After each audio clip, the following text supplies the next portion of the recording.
En esta parte vamos a ver los electrolitos, el agua, conceptos de pH y buffer. Esperemos que esta grabación salga bien. Bueno, ¿qué son los electrolitos? Son sustancias o moléculas que cuando se disuelven en agua se disocian en mayor o menor cantidad en especie con carga eléctrica o iones. Esas especies con carga eléctrica son el anión, los iones negativos, y los cationes, los iones positivos, con carga positiva.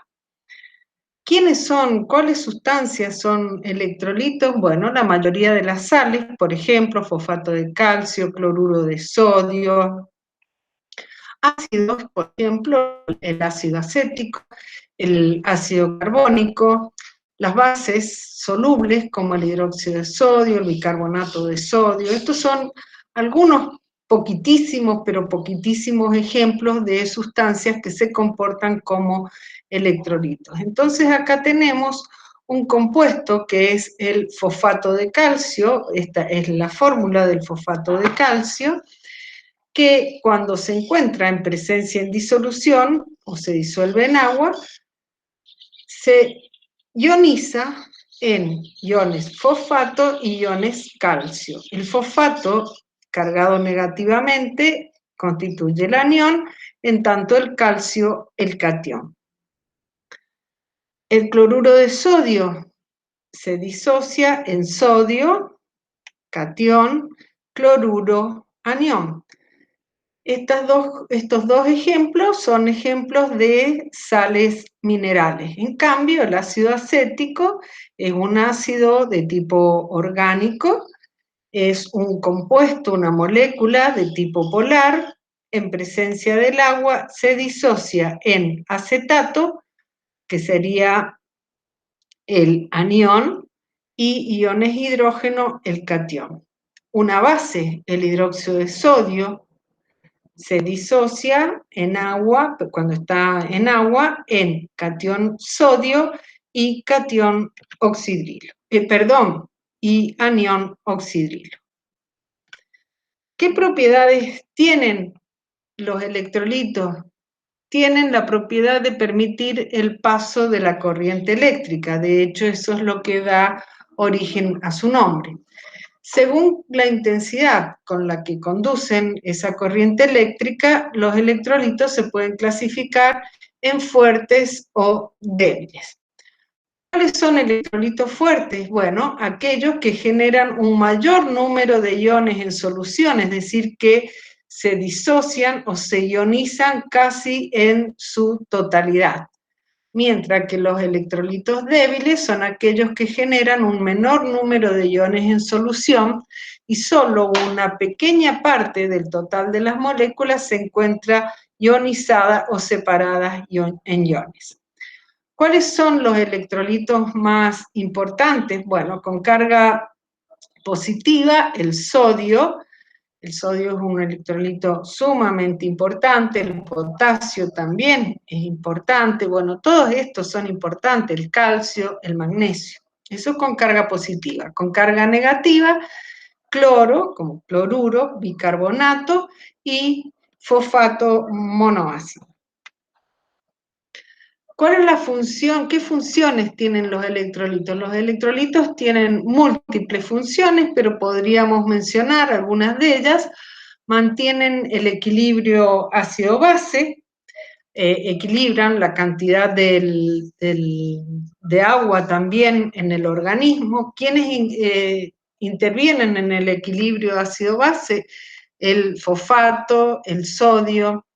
También función enzimática, como cofactores enzimáticos, el calcio, el magnesio, mantienen la osmolaridad, el sodio y el cloro, equilibran el nivel de ácido y base del organismo, es decir, el pH del organismo, intervienen en los procesos de transporte de nutrientes a través de las células, también en la excitabilidad celular, por ejemplo, el potasio, el sodio, el cloro, También y participan en la eliminación de desechos de las células, posibilitan, con la excitabilidad celular, posibilitan el funcionamiento de nervios, músculos, el corazón y el cerebro de una manera adecuada, participan en la coagulación sanguínea, en la función secretora, el calcio, por ejemplo, en el metabolismo óseo y dental, como el calcio, el fósforo, el magnesio. Es decir, son múltiples las funciones de los electrolitos. Por ejemplo, un déficit de electrolito o de sales minerales durante el ejercicio puede ocasionar calambres musculares. Bueno, y esto seguramente ustedes lo van a conocer muy bien como futuros kinesiólogos. Veamos un ejemplo. En el caso del calcio, el calcio posee distintas funciones y vemos que las funciones son distintas según se trate o se encuentre el calcio en el medio extracelular o intracelular. En el medio extracelular interviene en la coagulación sanguínea, en la constitución de huesos y dientes y en la excitabilidad de la membrana celular. En cambio, a nivel intracelular, actúa como señal para la activación neuronal, en la secreción hormonal, en la contracción muscular, en la regulación de proteínas mediante fosforilación. Esto ya lo vamos a ver en la unidad 2, cuando veamos las cascadas de amplificación de señales. Estos son algunos de los ejemplos de algunas de las funciones del calcio y podemos entonces ver que su función es distinta según se encuentre como electrolito en el medio extracelular o en el intracelular, la función será distinta. Los electrolitos, entonces, repetimos una vez más, se encuentran disueltos en el plasma, también en el interior celular, y las variaciones provocan movimiento de agua entre los distintos compartimentos.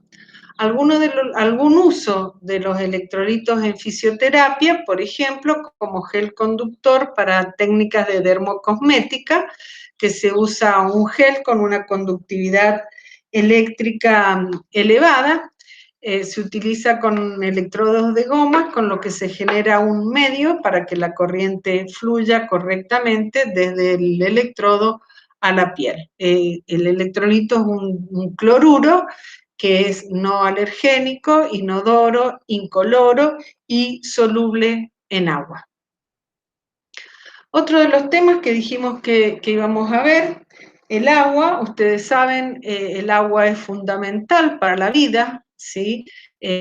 Ocupa un papel central, por lo menos el 65% del peso corporal es agua, es la sustancia más abundante del interior celular y del líquido extracelular, sirve para disipar el calor producido en el metabolismo y es el medio en el que se desarrollan las reacciones químicas fundamentales para la célula.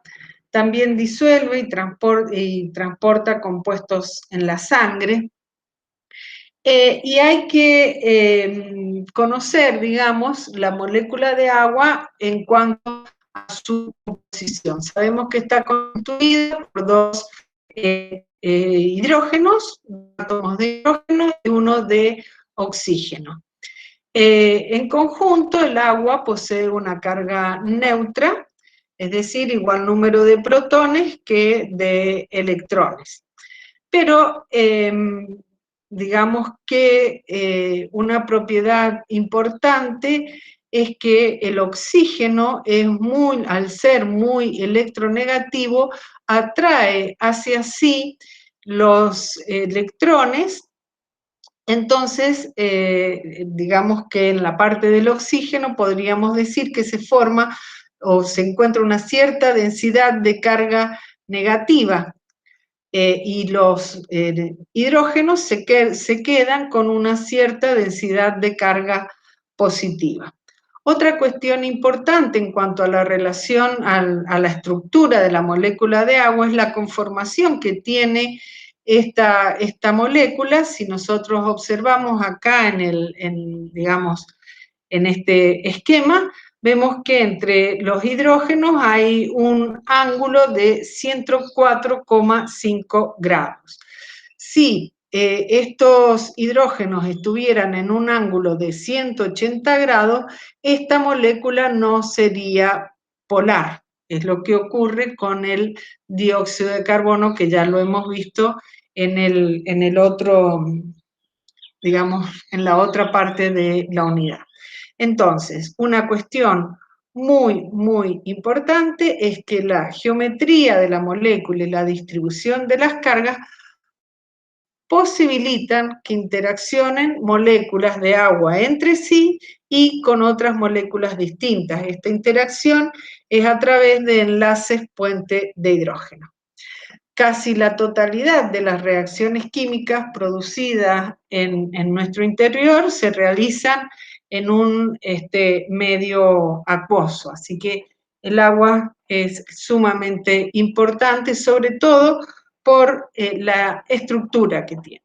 Entonces nosotros acá vemos 3 moléculas de agua y vemos cómo los hidrógenos de una de las moléculas, el hidrógeno de una de las moléculas establece un enlace puente hidrógeno con el oxígeno de otra molécula. A su vez también ese oxígeno puede establecer puente hidrógeno con otro hidrógeno de otra molécula de agua y así se forma como una verdadera red de moléculas de agua que están unidas por enlaces puente de hidrógeno. Las moléculas adyacentes se unen entre sí a través de estos enlaces puente de hidrógeno. Los enlaces puente de hidrógeno son mucho más débiles que los enlaces covalentes que mantienen al hidrógeno unido al oxígeno. Pero si se suman todas las fuerzas de estos enlaces o puente de hidrógeno, interacciones puente de hidrógeno, se hacen muy fuertes y esto hace que le dé al agua las propiedades que nosotros conocemos, como es el punto de fusión de 0 grados centígrados, la temperatura de ebullición a 100 grados centígrados, el elevado calor de vaporización, ¿sí? Estas son algunas de las propiedades del agua que son producto de, de la capacidad de formar puente de hidrógeno. Hay que tener en cuenta que este medio acuoso de la célula condiciona las propiedades y el comportamiento de los restantes constituyentes de las células y de los líquidos biológicos, ¿sí?, que se encuentran en ella.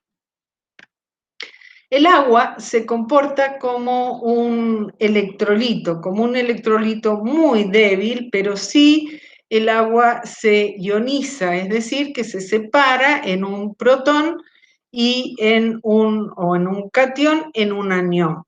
El catión sería el ion hidrógeno o protón y el anión sería el ion hidroxilo u oxidrilo. Esto ocurre en una molécula de cada 10 a la 9, ¿sí?, o lo que es lo mismo decir, una de cada 1000 millones de moléculas de agua se ioniza o disocia, ¿sí? Ahora, en realidad, digamos, esta representación que hemos hecho acá no es la que en realidad se produce, esto es una cuestión esquemática como para que ustedes lo puedan entender, pero lo que verdaderamente ocurre en la naturaleza es que el protón rápidamente reacciona con moléculas de agua y forma el ion hidronio, que si bien es inestable, se disocia nuevamente en agua y protones, y esto, bueno, en un equilibrio permanente. Si nosotros vemos acá, la flecha está desplazada, la flecha, digamos, que va hacia el agua, está más desplazada, más grande desde el agua hacia los iones, está hacia el protón y el oxidrilo. Esto significa que digamos, hay mayor cantidad, y lo dijimos recién, mayor cantidad de agua sin ionizarse que agua ionizada. En cualquier volumen de agua pura vamos a encontrar algunas moléculas ionizadas en una pequeña cantidad, pero constante de moléculas, ¿sí? A 25 grados centígrados en el agua pura, la concentración de protones es igual a la concentración de oxidrilos, y es igual a 10 a la menos 7 molar. Esto es una forma de expresar la concentración en química. Los iones hidrógeno son muy pequeños, ¿sí? Y poseen digamos, al ser tan pequeños, tienen el electrón muy cerca de su núcleo, entonces poseen una gran densidad de carga, y esta gran densidad de carga es lo que crea gradientes eléctricos significativos a su alrededor, ¿sí? Por eso, las variaciones en la concentración de iones hidrógenos o protones, concentración se escribe de esta manera, hidrógeno más, bueno, esos serían los protones, pero concentración se escribe entre corchetes. Y esas variaciones de la concentración de protones tiene efectos notables en los sistemas biológicos. Ahora, ¿qué ocurre cuando una sustancia iónica o las moléculas polares se disuelven en agua? Las sustancias iónicas o las moléculas polares, al disolverse en agua, se ionizan y liberan iones o electrolitos. Por ejemplo, el ácido clorhídrico en agua se disocia en un protón y el anión cloruro. Ahora, como el agua también está disociada, el resultado va a ser que la solución va a tener más iones hidrógenos que oxidrilos, porque tendremos los oxidrilos del agua, pero en el caso de los iones hidrógenos tendremos el de la disociación del ácido clorhídrico, tendremos estos iones hidrógenos más los del agua. Entonces eso va a hacer que esa solución tenga un carácter ácido. En cambio, si el hidróxido de sodio se disuelve en agua, se va a ionizar, se va a disociar en iones sodio y iones oxidrilo. Esos iones oxidrilo en la solución, entonces se van a encontrar más iones oxidrilo que protones. Eso va a hacer que esa solución tenga un carácter alcalino. Entonces, en conclusión, una sustancia se va a comportar como un ácido si provoca un incremento del número relativo de protones o iones hidrógeno en una solución. Y una sustancia se comporta como una base si provoca un incremento del número relativo o iones oxidrilos en la solución. El agua puede comportarse tanto como un ácido o como una base. Por eso se dice que es una sustancia anfótera. Esto lo vamos a ver un poquito mejor enseguida. Esto entonces ya hemos visto la introducción al concepto de ácidos y bases. Dijimos que una solución es neutra cuando la concentración de iones hidrógeno es igual a la de los iones oxidrilo o hidroxilo. Según Bronsted y Lowry, un ácido es una sustancia capaz de ceder protones al medio. En tanto, una base es una sustancia capaz de aceptar protones del medio. Podríamos decir en la práctica, nuevamente insistimos en que ácidos son las sustancias que al disolverse en agua producen un aumento en la concentración de iones hidrógeno y una disminución de los iones oxidrilo o hidroxilo. En tanto, las bases son sustancias que al disolverse en agua producen una disminución de la concentración de iones hidrógeno o protones y un aumento en la cantidad de iones oxidrilos. Ahora hay otro concepto de ácidos y bases, el que da Lewis.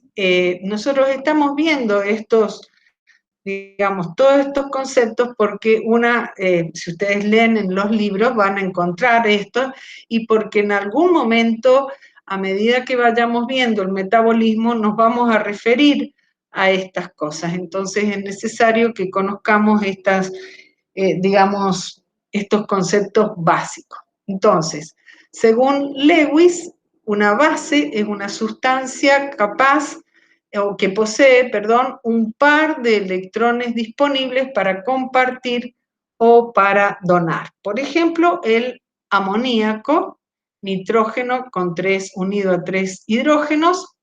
El amoníaco en su última capa tiene 5 electrones, 3 están enlazados covalentemente, 3 de esos hidrógenos, a 3, 3 de esos electrones están enlazados a 3 hidrógenos, mientras que un par de electrones está libre. Por lo tanto, esos electrones pueden ser o compartidos o pueden ser donados.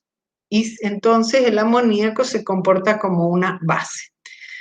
Un ácido es una sustancia capaz de aceptar un par de electrones, mientras que sustancias anfóteras son aquellas que pueden actuar tanto como ácidos o como bases a la vez, dependiendo del pH del medio en el que se encuentren. Entonces, si nosotros tenemos, por ejemplo, un aminoácido, ustedes seguro que ya conocen la estructura de un aminoácido, acá tenemos el grupo amino, que tiene el par de electrones libres.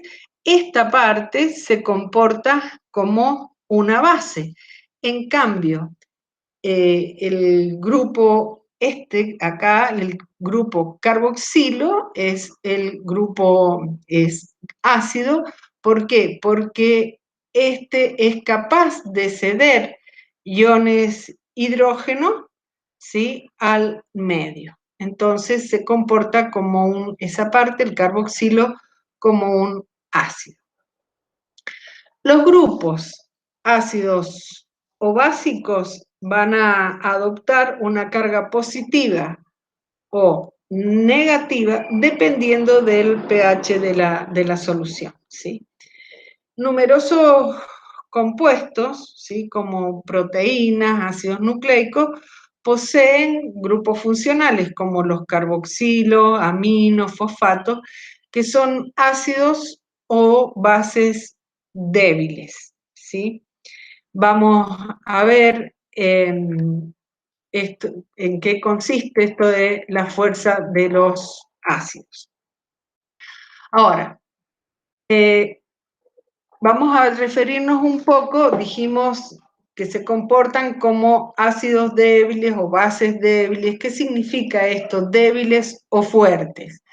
Esa fuerza está determinada por la tendencia a perder o ganar protones. Entonces, por ejemplo, va a ser fuerte cuando se disocia casi totalmente al disolverse en agua. Vemos que esto está relacionado con los electrolitos. Entonces, un ácido fuerte es, por ejemplo, el ácido clorhídrico, que tiene mucha tendencia a perder protones, a disolverse en agua y a disociarse. El ácido sulfúrico también. En cambio, una base fuerte es el hidróxido de sodio, que se disocia en el ion sodio y los oxidrilos, es decir, aumenta el número de oxidrilos en la solución. Lo mismo el hidróxido de potasio. En cambio, un ácido débil o una base débil son aquellos que solo se ionizan una pequeña proporción de sus moléculas. A ver, un ácido débil es, por ejemplo, el ácido acético, ¿sí? Este grupo que tenemos acá, COOH, es el grupo carboxilo, y es capaz de ceder, este grupo carboxilo es capaz de ceder este protón, ¿sí? Pero con mucho menor fuerza que lo cede el ácido clorhídrico o el ácido sulfúrico. Otro es el ácido carbónico, que cede uno o dos de estos hidrógenos que constituyen su molécula. En cambio, una base débil es el amoníaco, ¿sí? El agua, frente a un ácido o frente a un ácido fuerte, va a actuar como una base débil. En tanto, frente a una base débil, frente a una base fuerte, va a actuar como un ácido débil. Ya vamos a ver esto cuando veamos los buffers. ¿Cómo se mide la acidez o la basicidad de una sustancia? Bueno, se mide a través de la escala del pH. Ustedes saben, el pH es una medida de la concentración de iones hidrógeno. pH proviene del francés pouvoir hydrogène, que significa poder hidrógeno, y es el logaritmo negativo de la concentración de iones hidrógeno en moles por litro. Vamos a hacer un poco de memoria, de matemática. El logaritmo es el exponente al que tenemos que elevar un número especificado.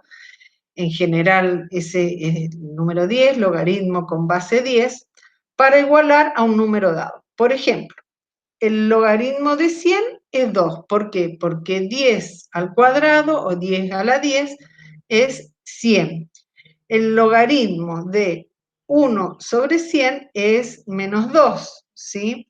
Porque es igual a 1 sobre 10 por 1 sobre 10, ¿sí? Y dijimos que la concentración se daba en moles. ¿Qué es un mol? Es la cantidad de un elemento equivalente a su peso atómico expresado en gramos, o la cantidad de una sustancia equivalente a su peso molecular expresado en gramos. Y a su vez, el peso molecular de una sustancia es la suma de los pesos atómicos de los átomos que constituyen a la molécula, ¿sí? Entonces, por ejemplo, un pH 2 significa que hay 10 a la menos 2 moles de hidrógeno por litro de agua. Recordemos, la escala de pH es logarítmica, entonces una diferencia en una unidad de pH implica una diferencia de 10 veces en la concentración de iones hidrógeno. Una solución de pH 3 tiene 1000 veces más iones hidrógenos que una solución de pH 6. Ya en la próxima filmina vamos a darnos cuenta un poco de esto. ¿Cómo es la escala de pH? Arbitrariamente, la escala de pH se ha definido entre 0 y 14. 7 es pH neutro, ahí a pH neutro la concentración de protones es igual que la de oxidrilo, y valores menores que 7 son pH ácido.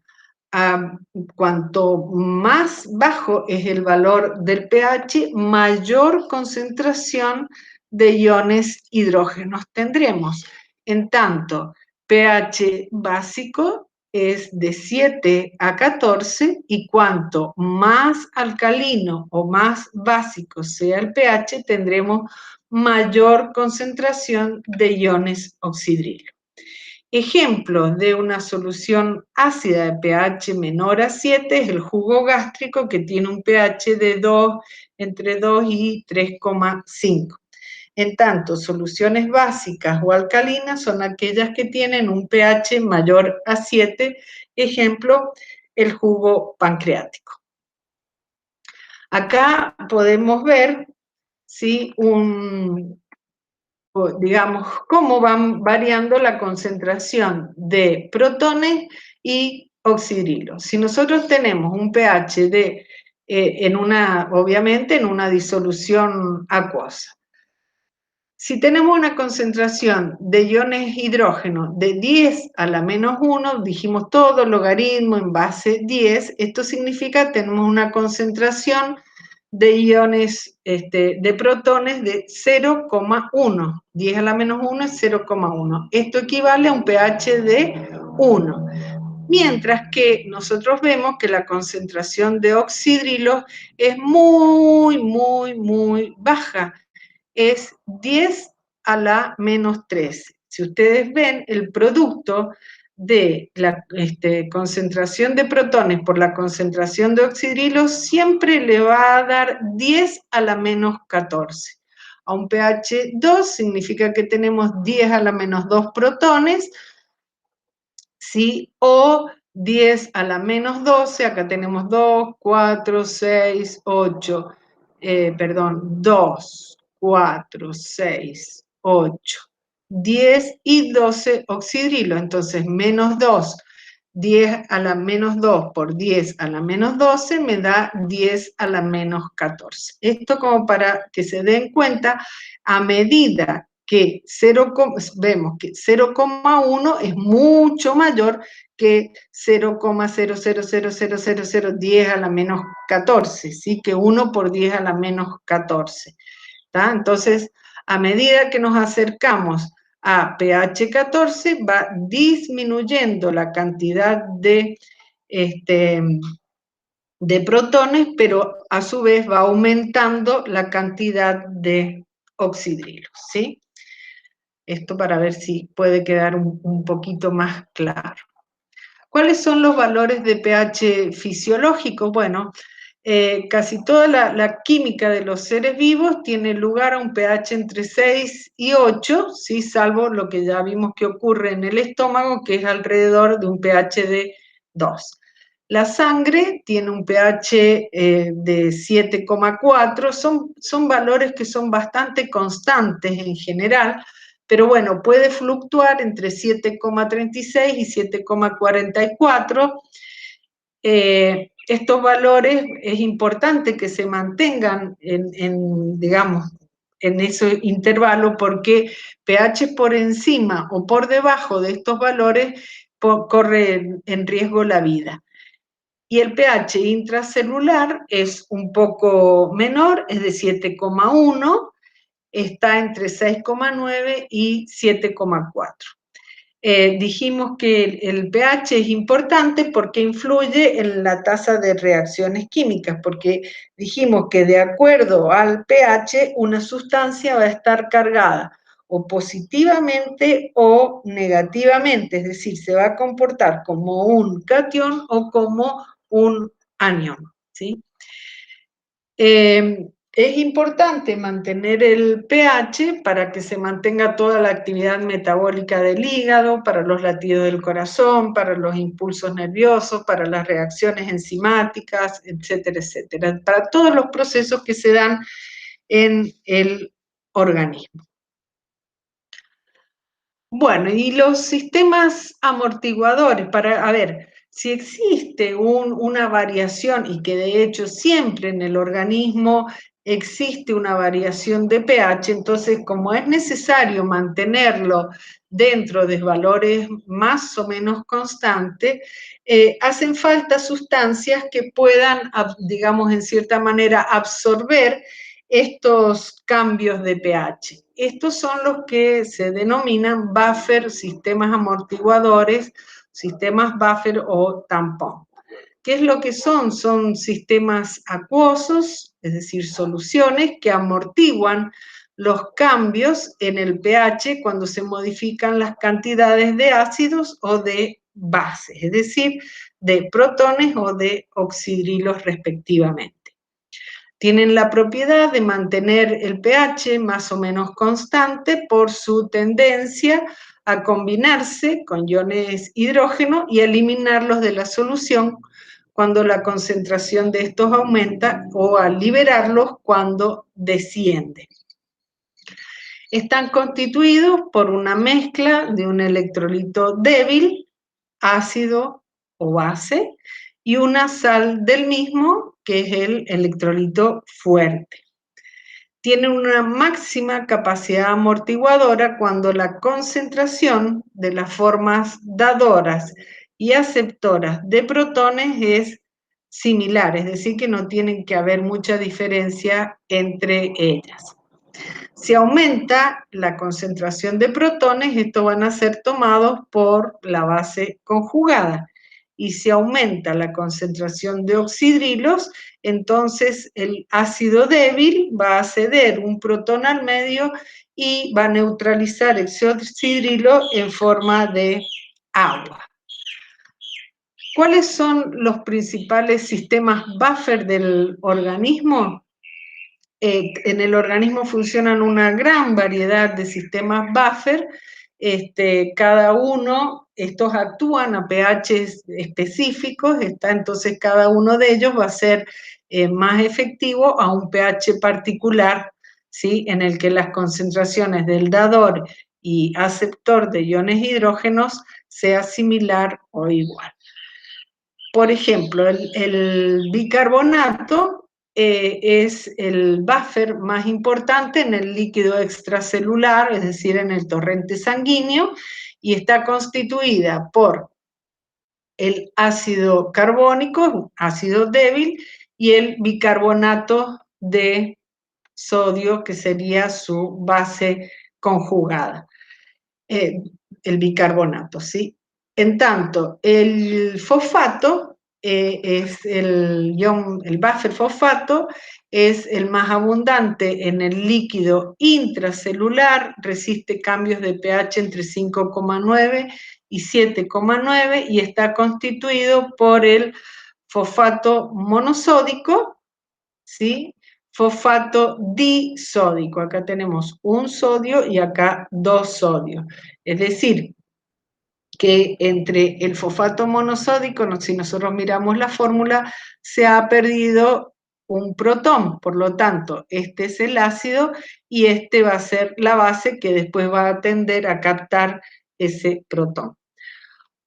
Otros sistemas buffer del organismo es la hemoglobina de los glóbulos rojos, por ejemplo, proteínas intracelulares del plasma. Recién vimos que los aminoácidos, que son los constituyentes, los monómeros constituyentes de las proteínas, se pueden comportar según el pH como ácidos o bases, ¿sí? Ahora, si nosotros volvemos al ácido carbónico, bicarbonato, este sistema ácido carbónico, bicarbonato, resiste los cambios de pH que pueden resultar de la adición de pequeñas cantidades de ácidos o de bases absorbiéndolos. Si, por ejemplo, se añade al medio una pequeña cantidad de protones, entonces esos protones se van a combinar con el bicarbonato, ¿sí? Y van a formar, con la parte del bicarbonato, ¿para formar qué? Para formar ácido carbónico. Entonces, esa reacción, ¿sí? Bicarbonato más protones para formar ácido carbónico, va a eliminar el protón ese de más, porque aumentó porque disminuyó el pH, perdón, es decir, aumentó la concentración de iones hidrógeno, y por lo tanto el pH se va a tender a mantener dentro del valor original. En cambio, si se añade una pequeña cantidad de iones oxidrilos, esos iones oxidrilos se van a combinar con el hidrógeno, ¿sí? Y van a formar con el hidrógeno del ácido carbónico para formar agua. Entonces, en ese caso, más ácido carbónico va a tender a ionizarse. ¿Para qué? Para reemplazar esos iones hidrógeno a medida que están siendo usados, ¿sí? El control del pH en la sangre es muy riguroso porque nosotros tenemos que tener en cuenta que el dióxido de carbono se disuelve en agua. Al disolverse en agua se forma ácido carbónico, ¿sí? Pero, digamos, la reacción está desplazada más bien hacia la formación de dióxido de carbono. Se forman más, 100 veces más dióxido de carbono que ácido carbónico. Entonces, a su vez, este dióxido de carbono de la sangre está en equilibrio con el dióxido de carbono de los pulmones, ¿sí? Entonces, la persona al cambiar el ritmo respiratorio puede cambiar la concentración de bicarbonato en la sangre y así ajustar el pH en sus fluidos internos, ¿sí? Ahora, si hay un exceso muy, muy grande de ácidos o bases, el pH va a fallar, ¿sí? Pero normalmente el pH se ajusta en forma continua y rápidamente a las pequeñas y constantes adiciones de ácidos y bases que normalmente se producen en los fluidos corporales. Bien, y acá terminamos con la presentación.